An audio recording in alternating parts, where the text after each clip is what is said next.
So I don't think they're wrong, but also I'm like, have some noodles.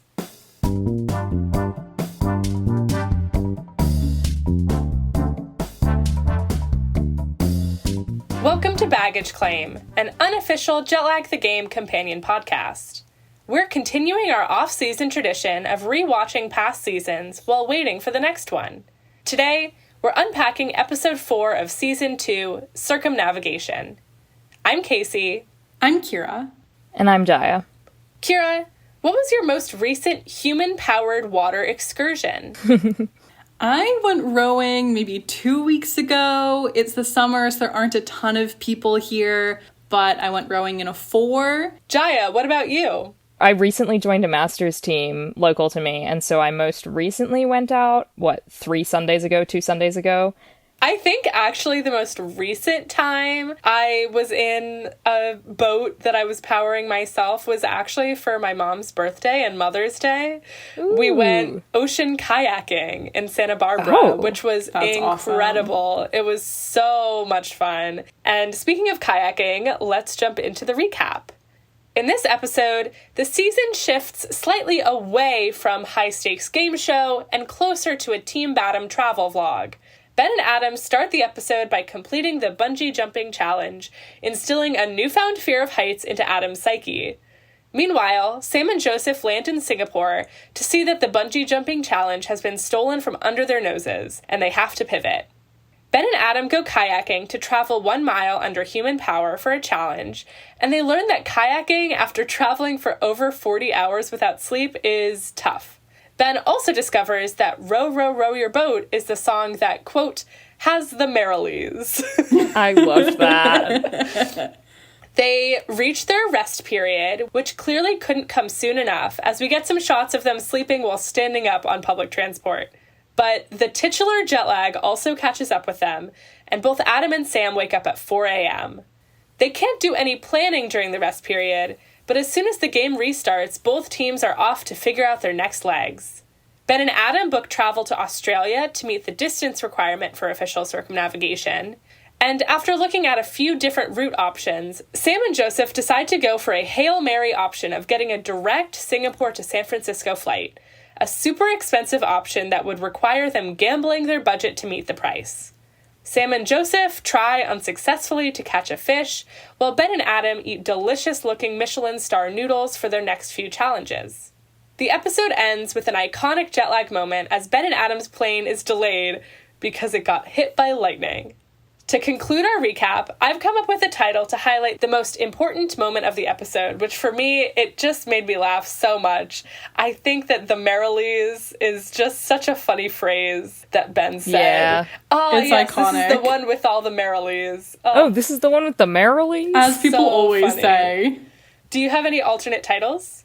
I had another title, which was Lightning Doesn't Strike Twice. Ooh. Because I feel like a lot of the point of this episode was about how you can't do a challenge twice. And so that was really tough for Sam and Joseph. And also the literal lightning at the end. I thought that would be appropriate. That's good. I like that a lot. Well, with that, we will move into the Strat Chat.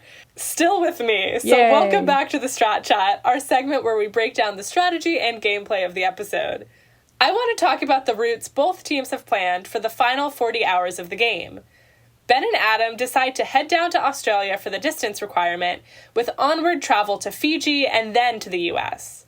Sam and Joseph, on the other hand, have onward travel to Seoul already booked, but they discount that option, and they also discount flying through Japan because they wouldn't be able to leave the airport to do challenges, and they instead opt to aim for one big, long-haul, expensive flight from Singapore to San Francisco.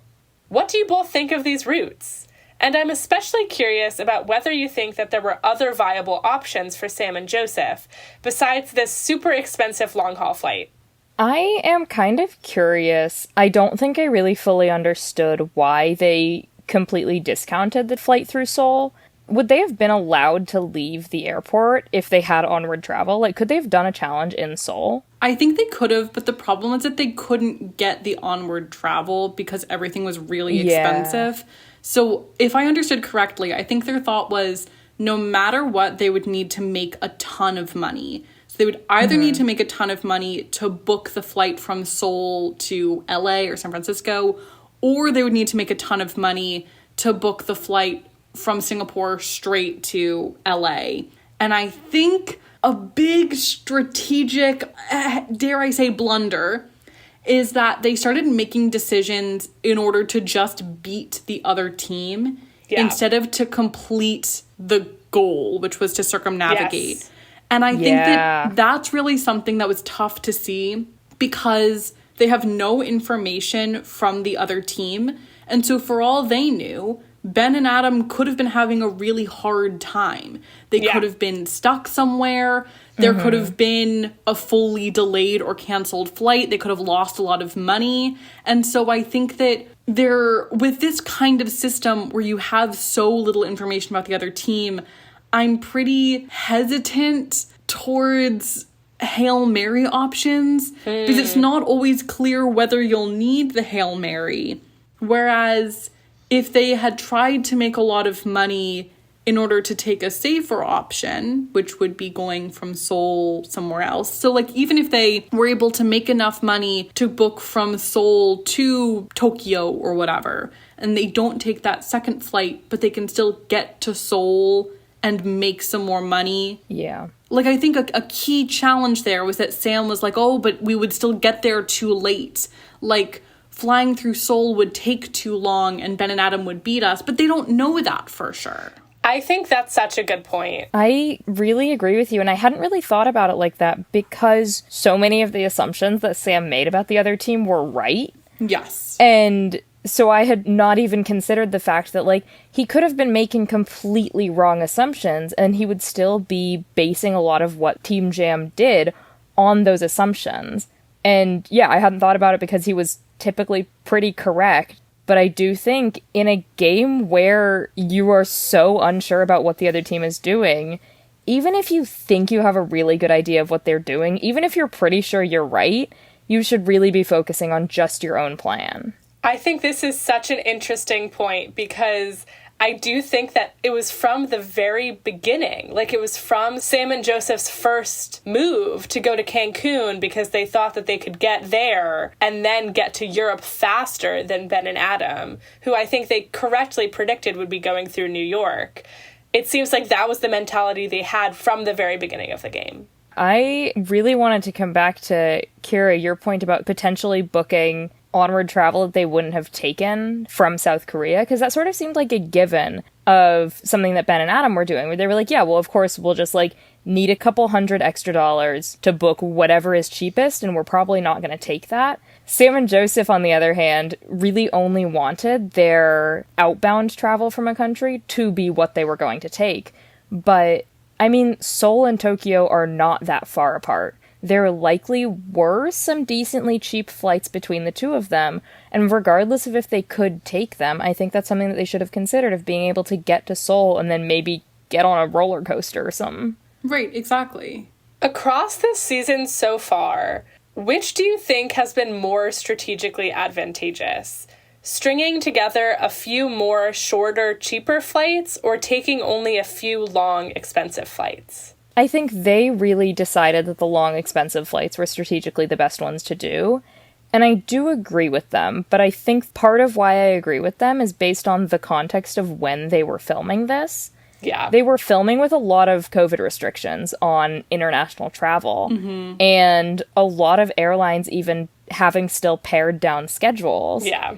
And so doing those shorter flights, those shorter, cheaper flights, and then being able to do a lot of challenges in cities between them, I think was just a lot less feasible, especially when TSA is going to take longer, people are going to be moving slower, all of the airport stuff that you have to do is just going to be so much more complicated in this era.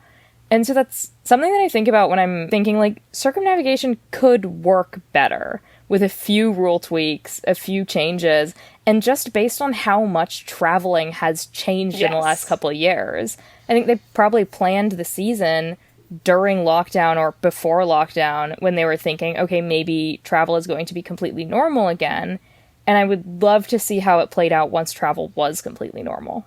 I also think one of the rules that I would have liked to have seen tweaked, even in this original iteration, was that because the onward travel requirement was, I believe, in some places related to COVID, like, I would have liked for that to have not come out of the travel budget unless they got on that second flight. That's a good idea. Because I think that's a really good idea, yeah. like, even a difference of a few $100s could have meant getting on a flight, not getting on a flight.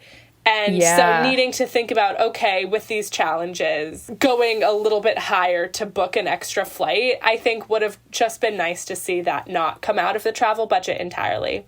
I think I agree with you that onward travel that they weren't going to use but were required to book. Yeah. Yeah, I think that's a great thought. Because the alternative is that, like, if you're trying to create a route that optimizes your budget, and so you're trying to not book any extraneous onward travel, that basically means you need to know where you're going every time from the beginning, which then isn't a dynamic game.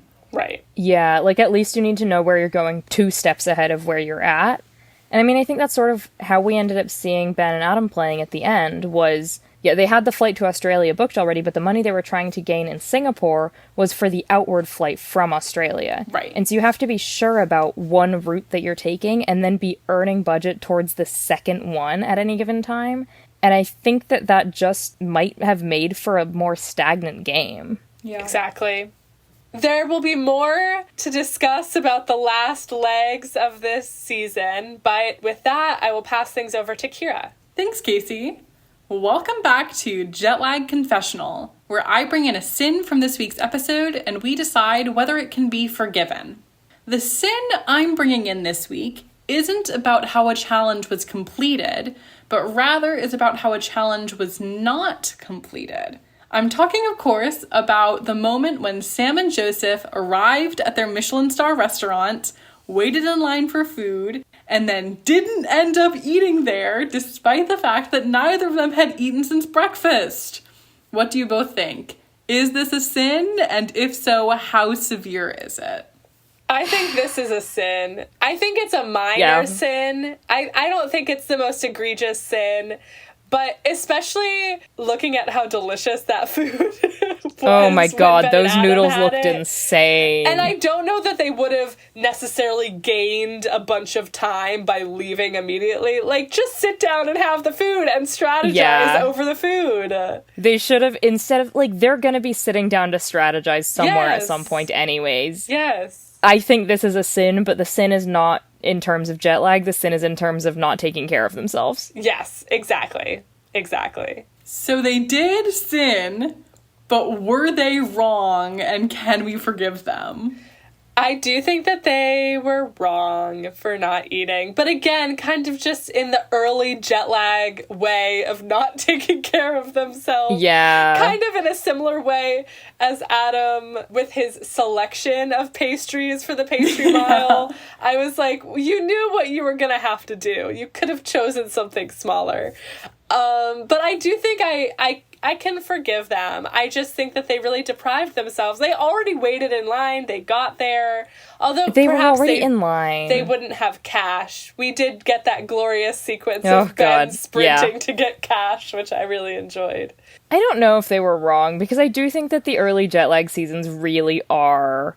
It's so clear that they're early seasons because there's a sense of urgency even when it's not necessary. Yes. In a way that I think they've gotten a lot better at gauging, okay, when do I need to be sprinting and when can we take a deep breath? Yes.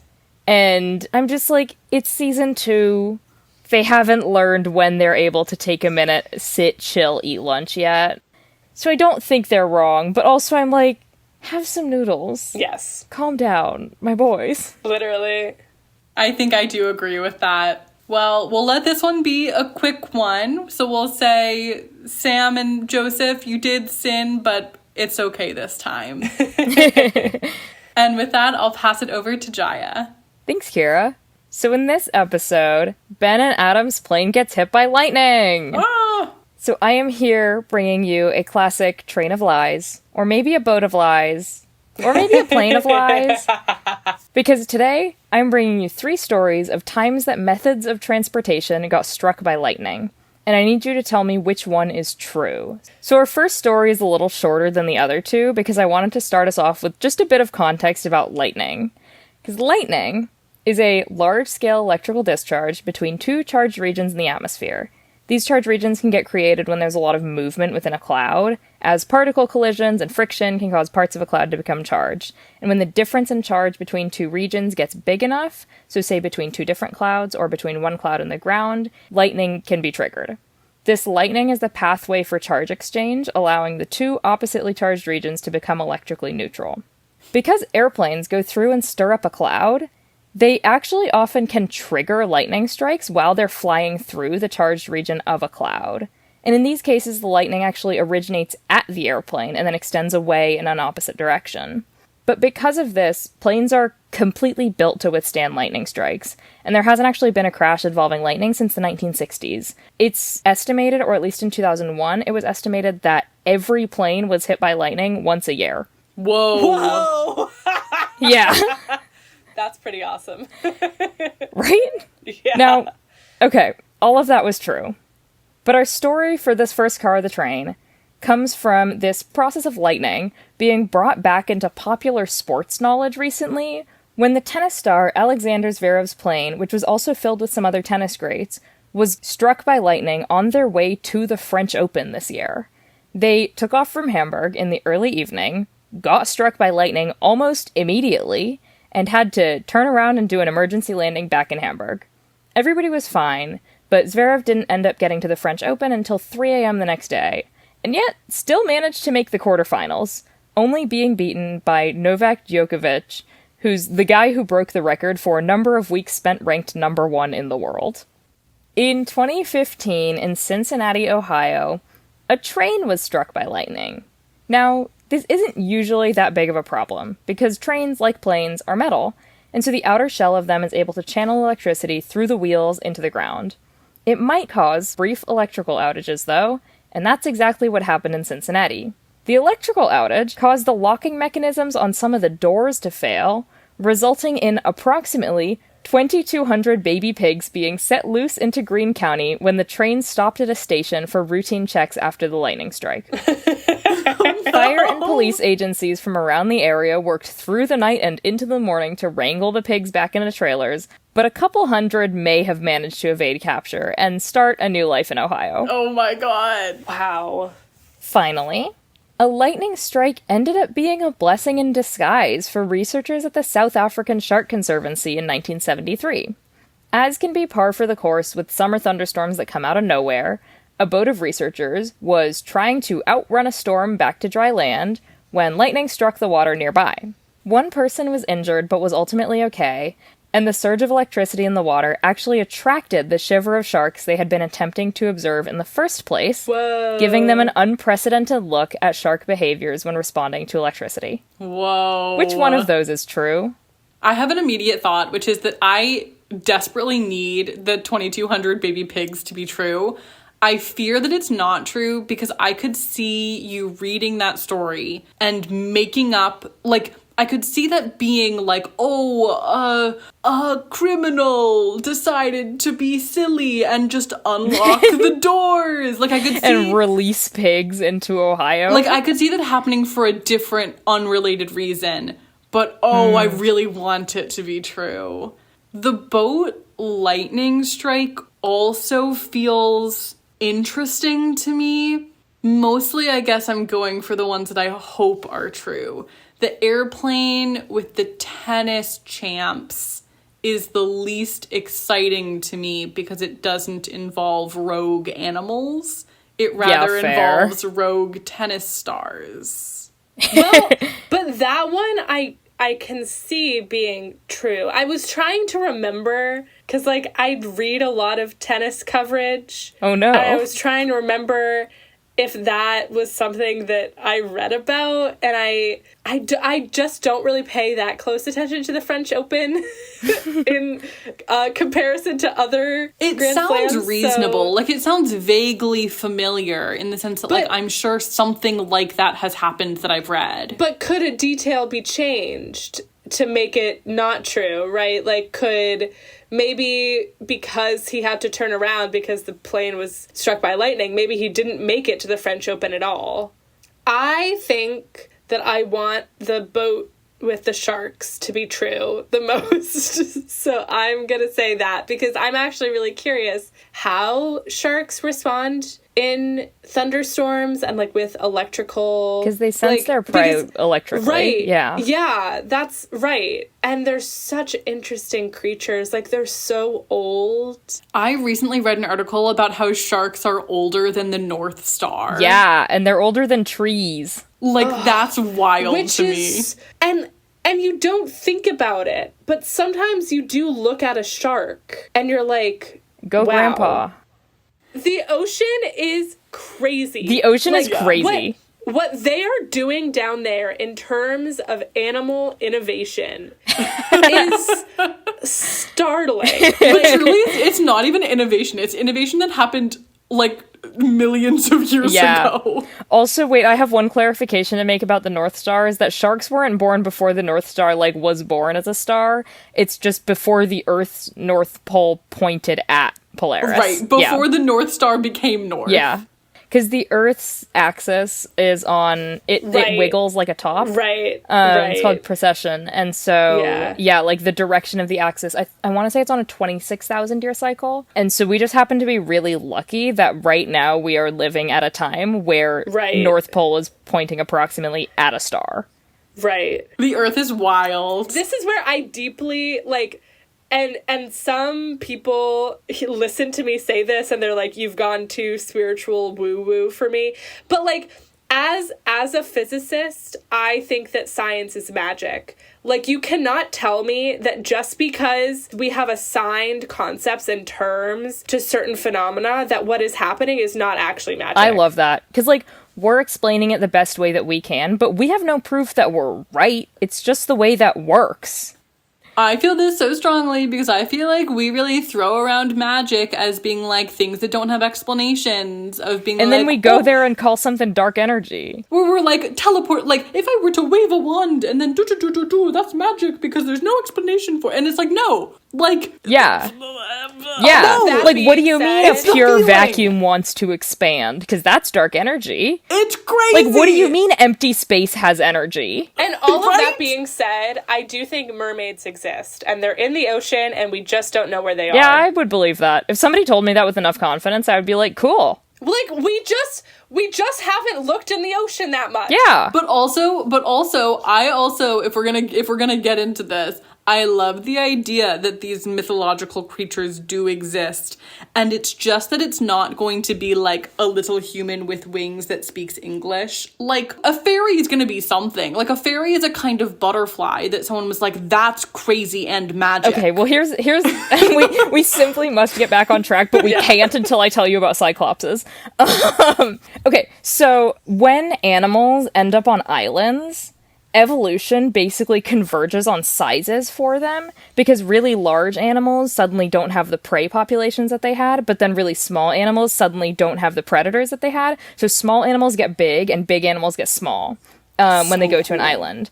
And so this means that sometime in the Mediterranean, years and years and years ago, elephants, which are great swimmers because their trunk is for swimming, or it's not for swimming. Their trunk's like a long snorkel. So elephants ended up on an island in the Mediterranean, and so they got small. So there were pygmy elephants. And then imagine you're an ancient Greek sailor who goes sailing off to some weird remote island. You end up in a cave, and you see a skull that looks like no skull you've ever seen before, because of course you don't know what elephants are. They don't live near you anymore.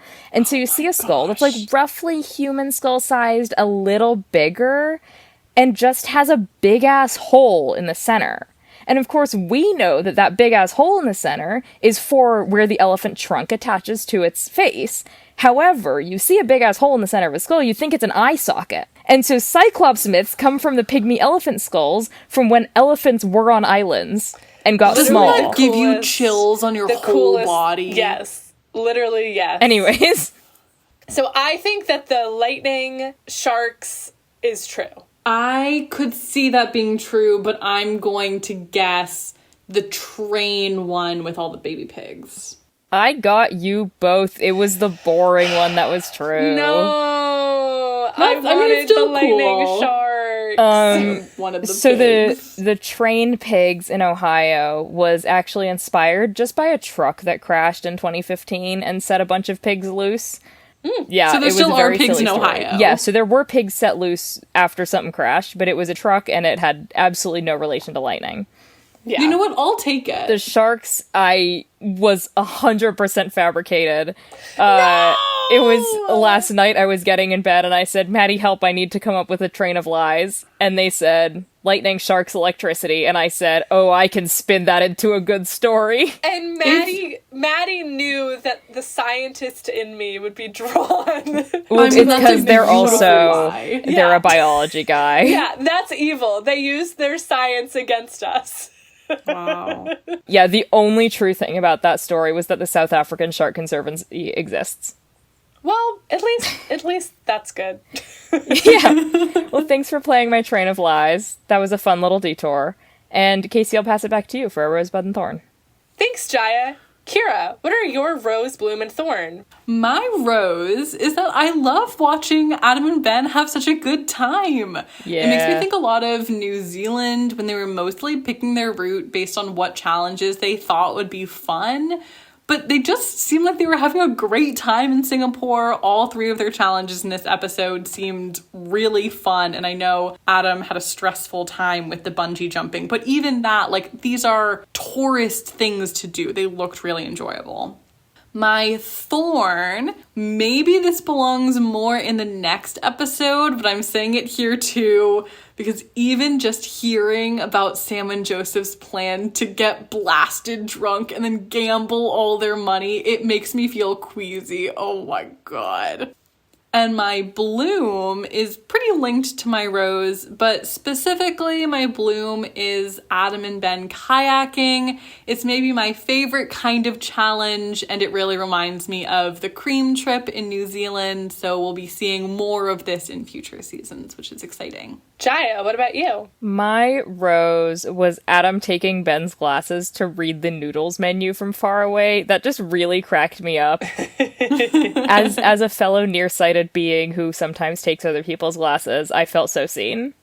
My thorn is that bungee jumping gave Adam a new fear. Oh no, my boy's afraid of heights now.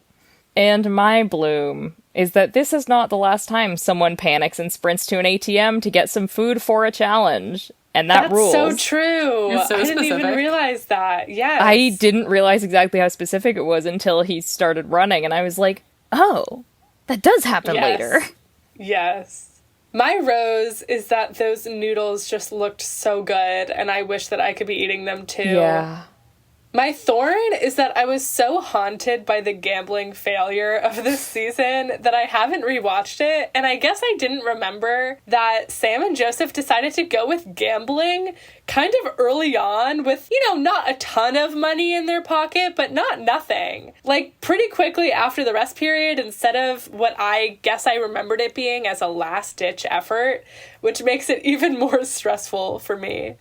And my bloom is that this episode, someone steals a challenge right from under the other team's nose, and we see that a lot in other seasons, especially in the claimer seasons, like Battle for America, Schengen Showdown, and I think that's exciting, and it's some kind of cross-team interaction.